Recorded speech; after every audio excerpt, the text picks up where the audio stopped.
Welcome back to another exciting episode of Clinton's Forgotten Past, this time because it's not a murder. It's not a murder. Well, it sort of is. It's a mass homicide. Yeah.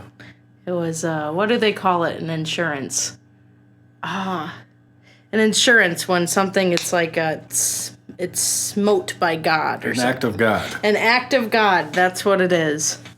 And this was definitely one of the more powerful storms, acts of God, that have visited this area. So today we're going to be talking about the Camanche Tornado of June 3rd, 1860, which of course happened in Comanche, but was really one of the longest tracking tornadoes pretty much ever. We just broke the record recently with the quad state tornado down south? Oh yeah, that's right. That is true. Yeah, as far as like death and destruction goes, it's right up there with the tri-state tornado, just about any of them. But it doesn't hold records because, and we'll get into it later, but it was a jumper. So it went up and down quite a bit.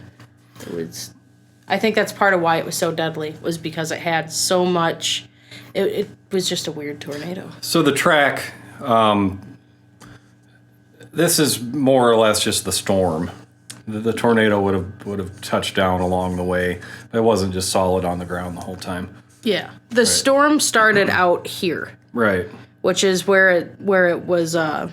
It quickly became a supercell, and I think it was by Webster City in Fort Dodge, and it produced this golf ball sized hail, which was super devastating to their buildings at the time, and it moved west. But that was not even the first storm that had been happening those few days. On Saturday, which June 2nd, there were a lot of reports coming from the west about storms that were hitting the area. But of course, nobody really anticipated how big of a storm this was going to be. But yeah, in Comanche, though, there were no storms on June 2nd. It was just this hot, oppressive, lifeless heat. Yeah. People just kind of sitting on their porch and drinking some sweet tea, dabbing the sweat away. You know, just maybe sipping on Grandpa's cough medicine. It's a good idea. Yuck. But they had no idea what was going to come the next day. Next day, the storm starts in central Iowa and Webster, and Fort Dodge has that giant hail, lots of rain, lots of wind, and it just kind of starts slowly moving its way across the state and getting bigger and bigger and bigger. So this is June 2nd of 1860? Yes, that it started, but June 3rd is when this happens, when the tornado happens. Make sense? I'm confused. Okay. Storm probably started at some point late June 2nd. Okay. June 3rd in the afternoon is when it starts doing the golf ball sized hail and all the wind and the rain and all that crap that it did. Okay. Yeah. So anyway, starts its way across the state, and it just gets bigger and bigger and stronger until it reaches the Cedar Rapids area. Which, interesting to me, Cedar Rapids was not really as big as I thought it would be compared to, like, Marion. Really? Yeah, I thought Cedar Rapids was, well, today Cedar Rapids is Marion's big brother. Mm-hmm. But back then, Marion seems to be the town that was the bigger deal. Not important. Interesting. Not important to the story, but, you know, history. So anyway, just north of Cedar Rapids, 5 miles north of the town, on a property of a Mr. Parks, the tornado drops. And there were a lot of people that watched it come down, and they described it as starting as a water sprout. So it started over a body of water, and it actually spawned 2 at the same time near each other. Now, I don't know if it was like same property near each other or just visually near each other. Typically, and this is obviously a very large tornado, typically they start out, when it becomes a large wedge tornado, they start out with multiple vortices. Mm-hmm. So that may have been seen as 2 different tornadoes going like that. There were definitely some of that in this tornado. It did a whole lot of splitting and coming back together. It was just a very unstable thing. Like, when you pictured like the Quad State tornado, that was a big, powerful tornado. It came down, it did its business, it stayed down, and it, eventually dissipated. This was up, down, twist, 2, 3, 1. It was just kind of all over the place. It didn't even go in a straight line in relation to the storm. It was zigzagging and yeah. Yeah. But when it came down, the first one was a water spout and the other one was not. And they actually went 2 separate directions, kind of around Cedar Rapids. So Cedar Rapids did get hit, but it didn't get hit as bad as some of the other places that this storm would visit. When the northern tornado, which was considered to be the stronger one, reached its full size, it was described as being about a 1/4 mile high, 4 to 5 rods through it, the smallest part. I really don't like that they use the term rods so much. I'm not even familiar with the term. A rod is 20 feet. Okay. I don't know why wouldn't you just say how many feet it is, though? They're like, it's 4 to 5 rods. It threw them 80 rods. 600 rods. It's half a mile. Just say half a mile. For the love of God. Anyway. So it was described as being 1/4 mile high, 4 to 5 rods, which would be, 80 to 100 feet at the smallest point. And it just looked like this mountainous mass of inky colored clouds crashing along the surface of the ground. That was the quote that they used, which is really kind of a cool image when you think about it. When people described the tri-state tornado, they described it as a pillar of black cloud. And that's kind of what I pictured when I was reading the description of that. Just yes, That's very descriptive. I like that. Yeah, maybe under all the the debris cloud, it was little feet. Yep. I'm gonna get you. So it didn't actually combine back into being one tornado until after it reached the Marion-Lisbon point. So it was about 10, 15 miles. I wonder if this was confirmed, if it was actual multiple vortices or if it actually had a satellite tornado going around. I feel like it had a satellite tornado. Generally, when you read the accounts later on in the storm's track, it's always one is way big and one is very small. So I imagine it's probably a satellite tornado that just appears and disappears. But even the big one on this one appears and disappears. It's kind of like, anticipate a lot of Twisters clips in this. Because I was thinking, you've seen Twister, right? Oh, yeah. Yeah, you know how they're like on that valley or whatever, and they're like, it's a jumper! We got a jumper here! Oh, yeah. It was one of those, but it was also like the sisters. It was a happy tornado. It's just jumping around playing peekaboo. Where did my friends go? So yeah, it starts to kind of pick up speed. Now, it would be different sizes a lot as it went around. Sometimes it was described as being no thicker than a tree, so very, very thin, what we would call a rope tornado. But other times, I think at its max power, which was over by DeWitt, it was about a half mile wide. So the tornado passes just south of Mount Vernon, and it makes another tornado. After it's remerged, it makes another one. Okay, we got sisters. And it then has 2 for quite a while, all the way from Lisbon, which is right about here, to DeWitt. So that's a good stretch. Yeah, 20 to 30 miles. You have these twin tornadoes going around wreaking havoc and stuff. And of course it could have remerged, but that's just where the witnesses saw it.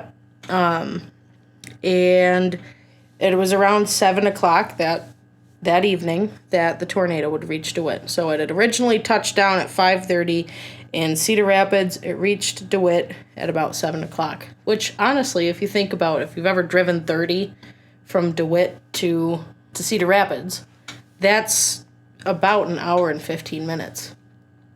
So really, roughly. Yeah. So it was going about, 60?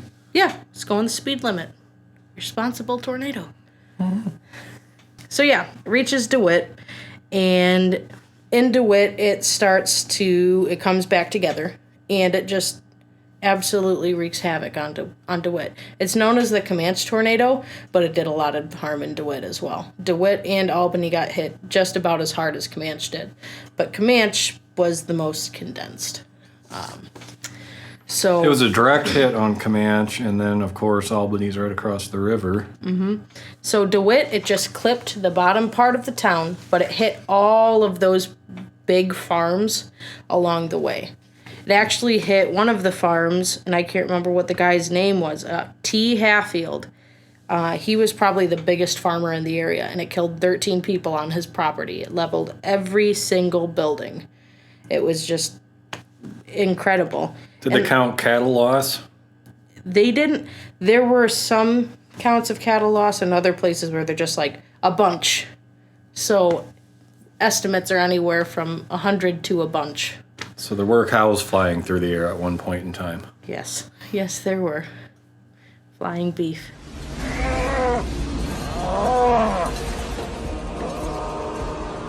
Cow. Yeah, and pigs and people and furniture. It was probably looked a little bit like the Wizard of Oz. And then you were dead. But yeah. So I think part of the reason that this storm was so deadly, because they said that this killed a lot of farmers, which historically speaking, farmers usually had the better survival rates in a tornado because they were weather savvy. You know.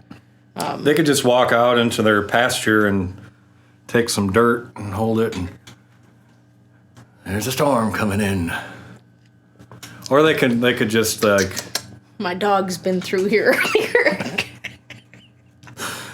they could fart and be like, we're in for a rough one tonight. How do you know? It swirled around my nose. Oh. It was a wet one. We're gonna have wet. So anyway, those funny farmers dead. All of them, no, not all of them, but a lot of them were died. And I think What about old McDonald? Yeah, his farm was right about there. I'm sorry to tell you. It's a tragedy. He had a farm. E-I-E-I-O.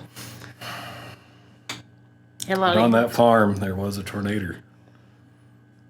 E-I-E-I-O. Oh! So yeah, it killed a lot of farmers when it was going through the DeWitt area. And I think part of the reason that it did so much damage and it killed so many farmers was because of how unstable it was. Because it was jumping, you didn't know where it was going to land again, It was zigzagging. You know, most tornadoes, like if you ever look at a damage path, which I'll show them on the screen, you can actually see most of them go in a relatively straight line. Except for the El Reno tornado. I mean, obviously among many, but that took like a major, I can't remember now. Put it up on the screen. Okay. Here it is. Very dangerous turn that caught a lot of storm chasers off guard. Yeah. And it seems like it turned at the same time that it was getting massively huge, so it just engulfed, it killed several storm chasers. Wasn't that one of those really big, like, record-breaking ones, like, size-wise? Yeah, I can't remember the exact, like 2 miles across or something like that. How would you even realize it's a tornado? It's just a huge wall of. It basically, when they're that big, they engulf the entire wall cloud. Just becomes a tornado. Jeez. What's crazy about this one is that when you go to research it and you're looking up, all the meteorologists in the area have something to say on it. They said it only ranked at about an EF2. The Camanche tornado. I don't quite agree with that. No. Personally.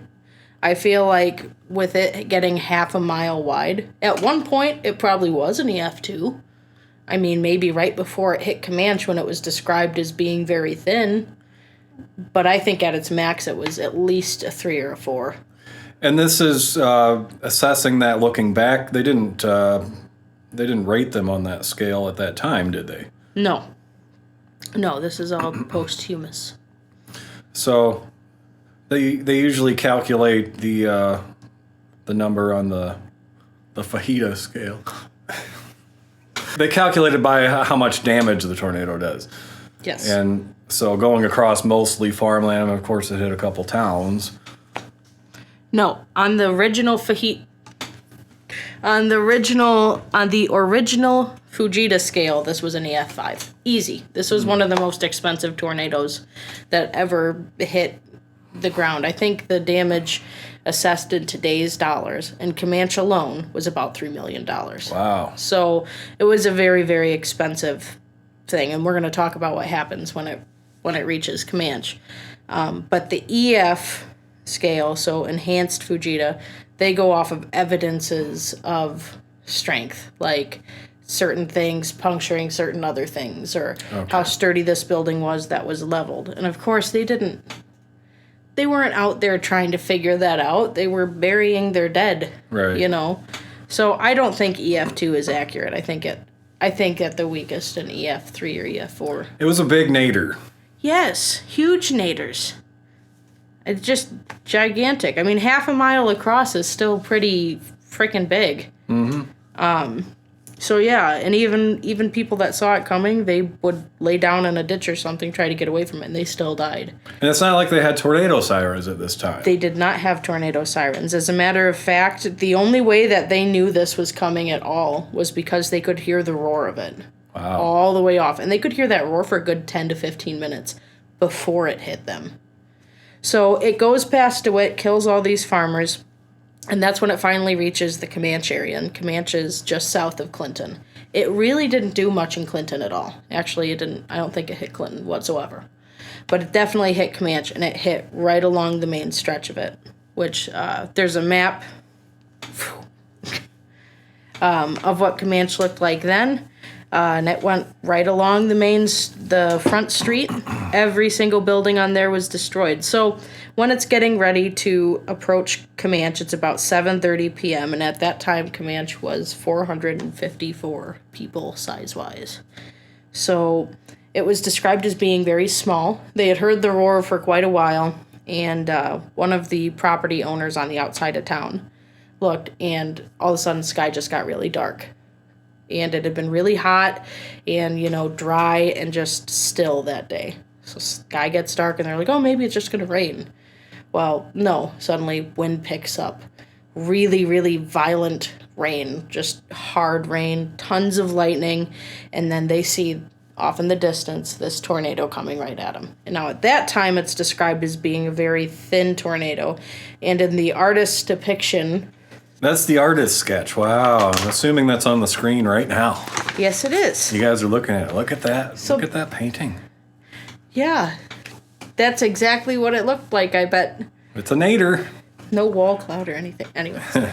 No cow. Wait, that's a cow. Is that a cow? That is a cow. Oh, good detail work there, yeah. Yeah, nice. But yeah, I think this is probably about what it looked like when it was getting ready to hit the town. Was thin like that, but it definitely thickened right before it picked up speed, because when they would describe the damage path, it would cover a couple of blocks, wide. Mm-hmm. So it definitely was not, the basis of a tree going down, the main street. So it hits the town, and it's described as this cloud of murky blackness surrounded by a white mist. So you know how when you're like driving out in the country and you can see a storm in the distance and you see rain? Yeah. You know it's rain. I just picture that just swirling all around it. Rain wrap tornado. Mm-hmm. Yes. Which are dangerous. And you have to think about, this would have had to have been a really concentrated tornado, because it's hard to see tornadoes when they're rain wrapped. Right. And it would have appeared black because it was, of course, sunset at 7:40 p.m. that day. So the sun would have been behind it, making it just look like this menacing shadow thing. Which, to me, is just, man, how terrifying. I mean, there was no warning. All of a sudden, you just see it, and it's raining really hard, and there's thunder and lightning, and trees are coming down. I mean, what do you even do? Some people had basements, some people didn't. So as it's getting ready to hit the center of town, it's picking up buildings, it's unroofing almost everything that it can't pick up, and just absolutely destroying houses. There were very few houses that were left in not a state of rubble. Some of the buildings it picked up whole and just flung them into the river, which is crazy. I mean, could you imagine if they survived? It's my house. And there it goes. It's a houseboat. What if they're in the house? They got a houseboat. One of the more notable feats is that it picked up a barn. Can't remember whose barn it was, but picks up the barn. The family is lying in this ditch, right? Picks up the barn, flings it all the way out, and then later would pick the barn up again and fling it just a couple of feet from where it was. It's just a happy tornado skipping around, kicking the can, kicking the barn. Kind of reminds me of my dog, where he like grabs his toy, he's like, rah! Goes and grabs it, he throws it again. Yeah. Yeah. My dog's an idiot. It's a stupid tornado. There you go. So this would have been quite violent going through Comanche. And anybody that's seen like footage of direct hits on tornadoes, you know, the little vortices that tend to be within the tornado, they're really fast. I mean, they're like, just like kicking. Like they'd take a whole barn and it would be like kicking it, like an explosion almost. Yeah. And the fact that it would lift up a whole barn or a whole house tells me right then and there's no way it could be an EF2. Right. EF2s are, you know, they can rip off roofs, but you never hear of them lifting up an entire building. That's when it hits the absolute heart of town. And there's an excerpt from, it was not published until the 50s, but it was written in the days following the tornado from someone that survived it. On to Comanche rushed the diabolical fury. To a citizen who saw it coming, the tornado then appeared not larger than a tree, a funnel-shaped cloud of murky blackness with the appearance of a thin white vapor revolving around it. Everything in the path of this phantom shape was obliterated. Even the grass was torn up by the roots, leaving the ground bare and black, as if a fire had passed along. The air was full of dust and rain and flying debris. Thus, the tornado blasted its way straight through the heart of town. Buildings were sucked up violently by the whirlpool of wind and then dashed to the ground. Nothing could stand before the savage onslaught. Through the crash of the falling buildings and the frenzy of the storm could be heard the anguished cries of the wounded, frantic screams of the terror-stricken people, the moans of the dying, and always, above it all, the relentless bellow of the wind. Flashes of lightning revealed the air filled with fragments of lumber, furniture, and trees flying in every direction with the force of cannonballs. So that, I mean, first of all, I just love the way they describe these things back then. Very dramatic. Yeah, I mean, I could picture that very well, partially because I'm such a good narrator, but you know. So, I mean, it was just a violent thing. It kind of almost think of if they were ants in a jar and someone was just shaking it. And of course, that things were harder to get back then. You know, you had, like, if you had a house, you know, you didn't usually get a move-in ready house with all the things you wanted. You had to modify it your own way or fix this, paint it yourself. Or you know. build it, order it from a catalog and have all the materials shipped right to you, and you have to build it from like an erector set made out of wood. But things were more important to people back then, I think. And can you imagine laying there, you know, screaming for your life, being hit by all kinds of shards of lumber and glass and brick, and, you know, once you're done being shaken up that way, looking up and everything that you knew and loved and worked so hard to build, gone. It's just destroyed. I can't even imagine what they would have done. And it took months for Comanche to get back to some kind of normalcy, and we'll talk about exactly what this did have a very long-term effect on Comanche, and we'll talk about that in a little bit. But after the tornado had gone, and I'm going to read the next little section of this, it was over Comanche in less than 3 minutes. It did all of this damage in 3 minutes. Just shredded it. And then after it had passed, which it would go on for a lot longer, so in the 3 minutes that the tornado had left Comanche, here's the next excerpt here. It passed over the river to Albany, Illinois. Darkness immediately closed over the scene. Soon, out of the general gloom, came the glimmer of lanterns as some of the survivors extricated themselves from the wreckage and tried to help those pinned under the ruins. Messengers were dispatched at top speed to Clinton and Lyons to secure aid. So I can't, you come up, everything is gone that you loved, and it's just eerily quiet again. It's probably raining, pitter patter of rain, and then just a couple of lanterns coming up. Who's still alive, After it would hit Comanche, it would go across the river, and unfortunately, at that exact time, there just so happened to be a very large raft with 20 plus men on it going down the river, and it just hit them dead on. Wow. Yeah, so almost all of them died.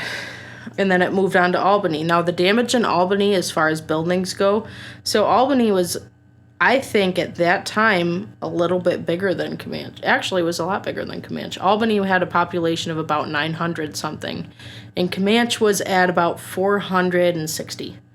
So Albany had much less loss of life, and I'm not sure why that is.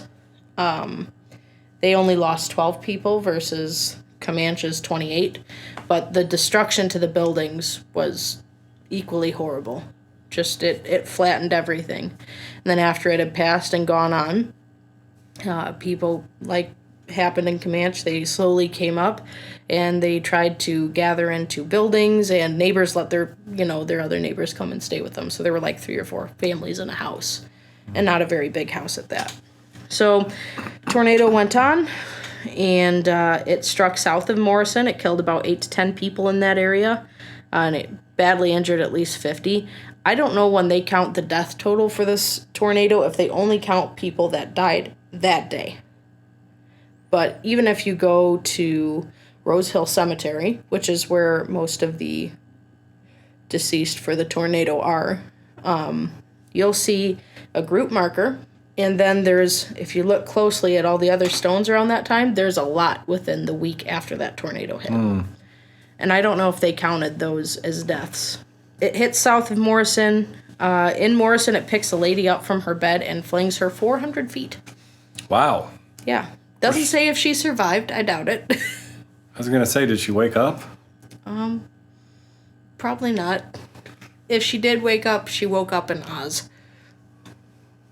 But, 400 feet, and then it moves on to Linden, Illinois, and it kills several people there, just absolutely vaporizes the town. It was reduced to nothing, but it was smaller than the other two. And finally, goes just past of Sterling, Illinois, kills several people, destroys a number of houses, until it reaches Amboy, Illinois. And there it kills a whole bunch of people. I think maybe not a bunch compared to before, but around like 10. Killed some farmers, destroyed a whole bunch of farms, and then it just disappeared. It was done. So this was on the ground all the way from 5:30 to midnight. Wow. Yeah, that's a lot of energy to stay. And even though it jumped around, it was still essentially on the ground at one time or another, that whole long, I think it said was 210-mile stretch. So it was a pretty strong storm. It's always difficult to judge whether or not the tornado actually stayed on the ground the whole time. Yeah.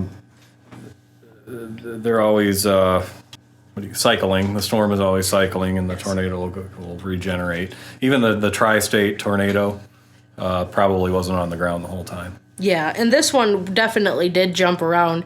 Just how much it missed is questionable, and I think that's why they don't, when you look at like top 10 deadliest tornadoes or whatever, it's not included in that list because it went up and down so many times, and because it had a sister, that it would strike with. So they can't say definitively that this one vortice did all this damage, but it had help from its sister. Yes. It's a family affair. Yes, it did. Both of those sisters sucked, though. Not a fan. One of them blew. I knew you were going to go there with it. So, 9 o'clock after the tornado's in Illinois now, and it's passed from Comanche. Comanche dispatches a messenger who's unnamed. I kind of wish they would have named him in the paper because, if you think about it, he just lost everything he ever had. And he immediately runs all the way out of Comanche into Clinton, which, of course, to me, I'm like, oh, we ran by the Quick Star. That part of town isn't developed. It's nothing. It's woods and swampland. So he runs all the way out of Comanche into Clinton, so that's several miles, after he's just been all, whacked up by a tornado, and all the way into Lyons. Wow. And so he was a runner. Yeah, just yelling, trying to get help, and people spread the word, and that very night, an army of 200 volunteers from across the town got together, got their horses, and headed over to Comanche to start helping pick people out of the rubble. And again, like I said in the last podcast, it's amazing the sense of community that they had back then. Even in the paper, they're like, you never know when you're going to need their help. And it was really a cool thing. So they try to get as many people as they can, but mind you, it's dark now.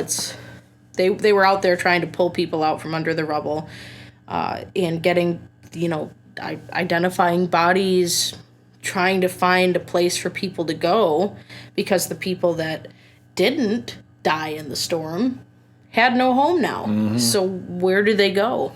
Until about 2 a.m, when finally they retired for the night. And they came back out the next day, and some of the doctors from Clinton and Lyons came over to Comanche to attend to the wounded. There were a lot of broken limbs, which, of course, back then, nothing pleasant about any kind of injury like that. There's no oxycodone. There's no morphine even at that point. It's 1860. Just whiskey. Yep.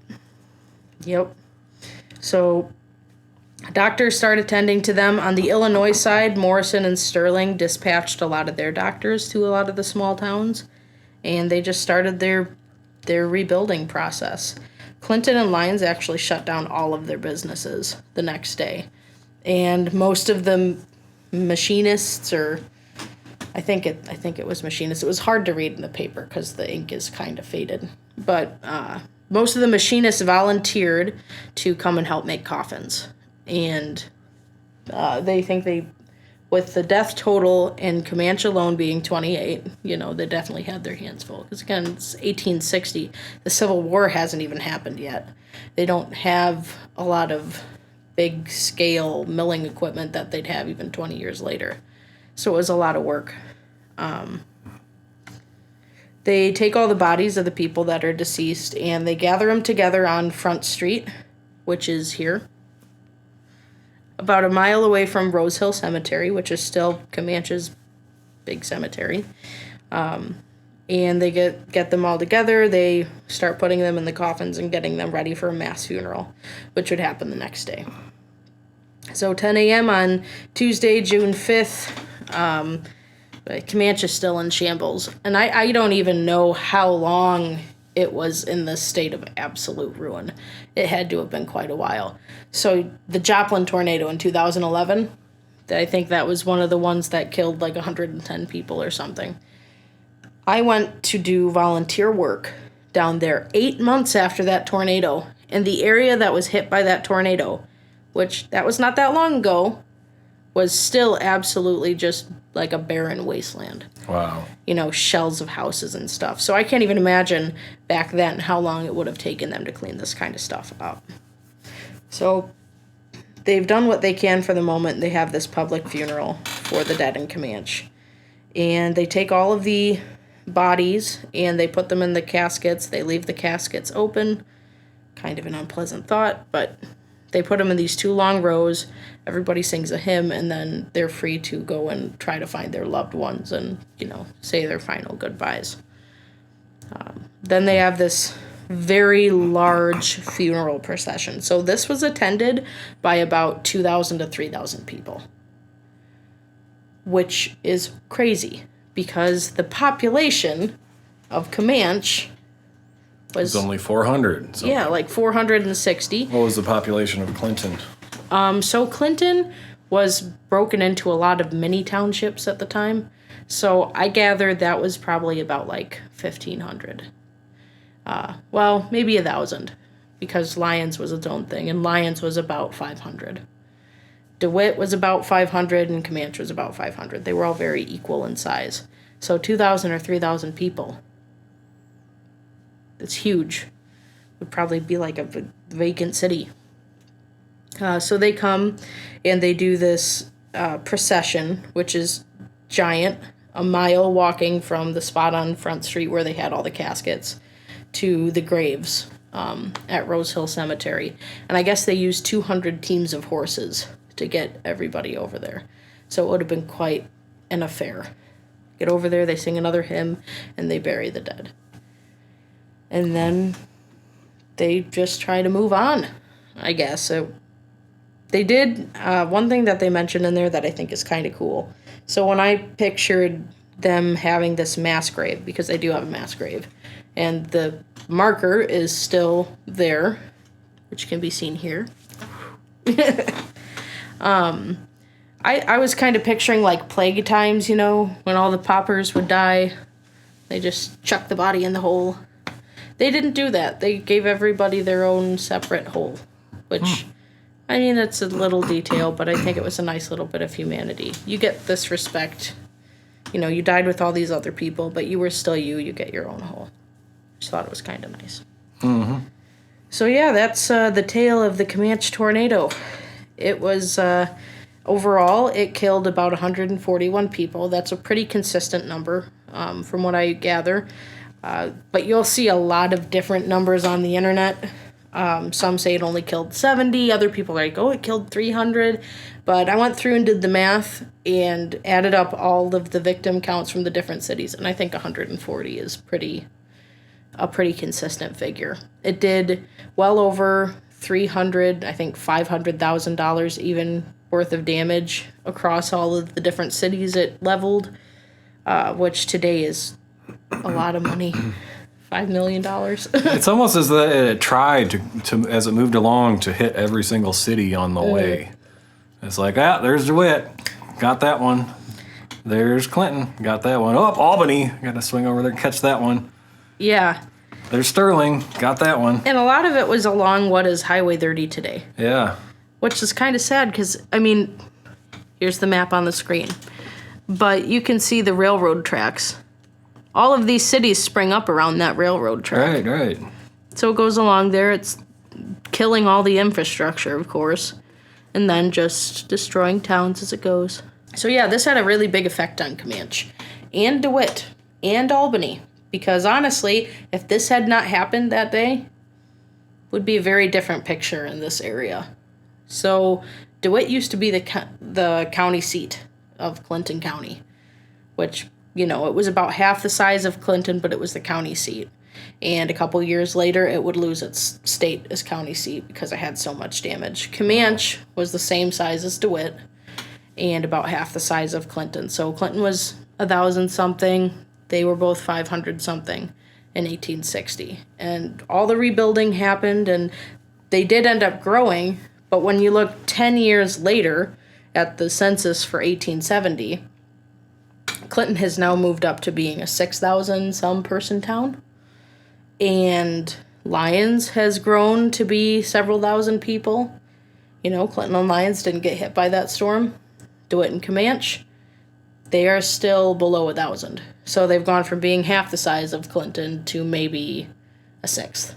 And same with Albany. Albany was 900 people. That was almost the size of Clinton. When they had DeWitt as the county seat, they were thinking about moving the county seat to Comanche. But after this happened, that was not an option.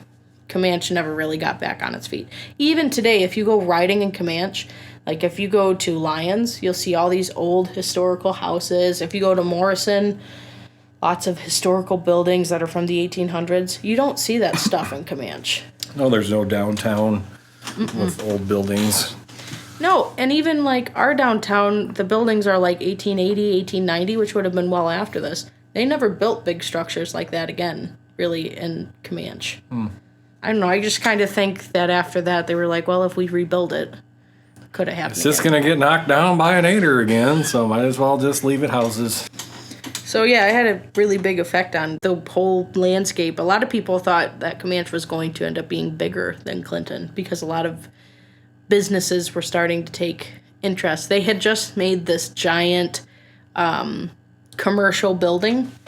Their big, beautiful 3-story brick building for businesses, and it had just been finished like a month before. And it got destroyed. Yep. But yeah, it was it really did, affect the way things would come out. Like a lot of people, they think about that whole butterfly theory in movies, Oh, you stepped on a butterfly and now everybody speaks German. But imagine how many butterflies died that day, metaphorically speaking. Probably like 6 or 7. Imagine the whole genetics of beef is probably different now. Beef probably tastes different because of that tornado. Extrapolate. It killed a bunch of cows. Those cows possessed a certain DNA that would have affected the taste of beef nowadays. Yeah. So we only have known the taste of tornado-proof beef. Right. Oh my gosh. Okay. All right, well, I don't know. You got any questions for me?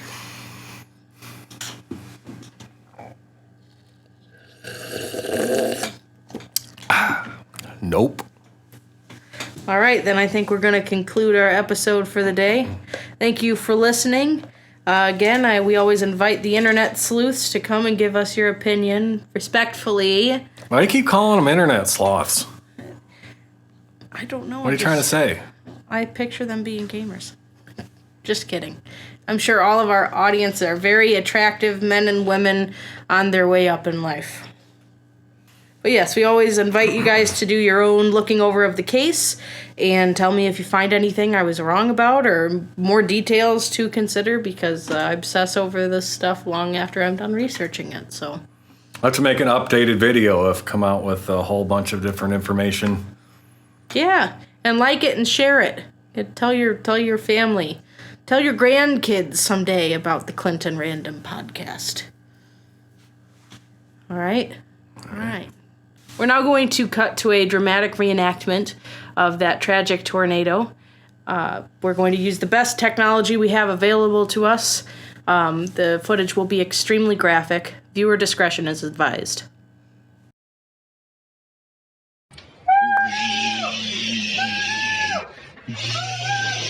Moo!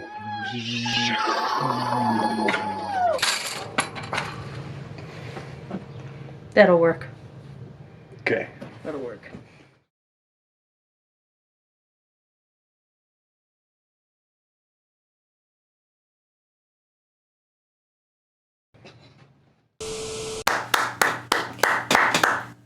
Hip hip cheerio. Hi! Look. Yeah. Whoa! This is why camera wasn't a good idea. I have rosacea, Brian.